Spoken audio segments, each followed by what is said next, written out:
हिंदुस्तान की सरजमीन पर मुगल सल्तनत की बुनियाद रखने वाला बाबर का वारिस एक ऐसा शहंशाह जिसकी जिंदगी अरूज व जवाल की एक दास्तान है।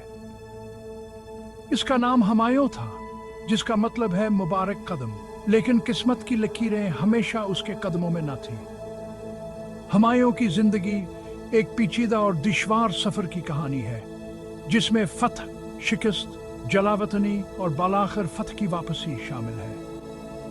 आइए इस तारीख साज हुक्मरान की जिंदगी के मुख्तलिफ पहलुओं पर नजर डालें। हुमायूं की पैदाइश 6 मार्च 1508 को काबुल में हुई। वो मुगल खानदान के बानी बाबर का बड़ा बेटा था। हुमायूं ने बचपन ही से अपने वालिद के साथ जंगों और मार्कों में हिस्सा लेना शुरू किया। बाबर ने इसकी तालीम और तरबियत में खास दिलचस्पी ली और इसे एक बहादुर और ज़ीरक हुक्मरान बनाने की कोशिश की।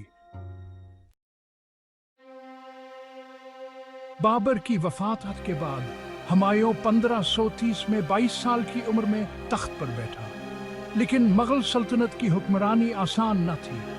इसे अफगान सरदारों, राजपूतों और सबसे बढ़कर शेर शाह सूरी जैसे हरीफों का सामना करना पड़ा।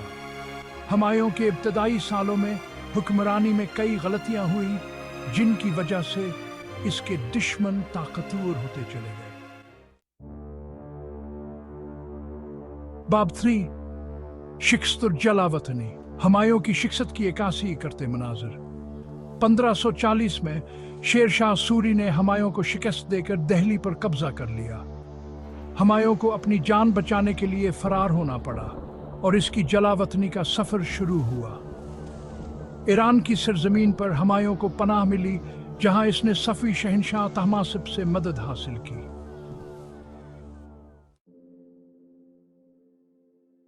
बाब 4, वापसी और दोबारा इक़्तिदार। ईरान में हुमायूं की रहाइश और सफवी दरबार के मनाजिर। ईरान में अपनी जलावतनी के दौरान हुमायूं ने अपनी गलतियों से सीखा और एक नए सरे से सल्तनत हासिल करने की कोशिश की। सफवी शहंशाह की मदद से 1555 में हुमायूं वापस हिंदुस्तान आया और एक बार फिर दिल्ली का तख्त संभाला।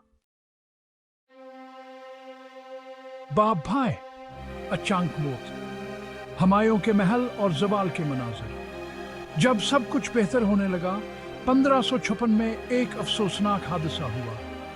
हुमायूं दिल्ली के लाइब्रेरी की सीढ़ियों से गिरकर शदीद जख्मी हुआ और कुछ दिन बाद इस दुनिया से रुखसत हो गया। वो एक ऐसा हुक्मरान था जिसकी जिंदगी जदोजहद से भरी हुई थी, लेकिन इसकी मौत ने मुगल सल्तनत की बुनियादों को हिला दिया। इख्तिताम। हुमायूं की जिंदगी हमें यह सबक देती है कि शिकस्त का सामना करने वाले कभी ना हारे। वह एक ऐसा हुक्मरान था जिसने अपनी गलतियों से सीखा और एक बार फिर अपने तख्त को वापस हासिल किया। अगर जहाज की जिंदगी का सफर मुख्तसर रहा, लेकिन उसका वर्ष मुगल सल्तनत की तारीख में हमेशा के लिए जिंदा रहेगा। यह था हुमायूं, मुगल सल्तनत का दूसरा बादशाह, जिसकी जिंदगी एक ऐसी कहानी है जिसे तारीख कभी फरामोश नहीं करे।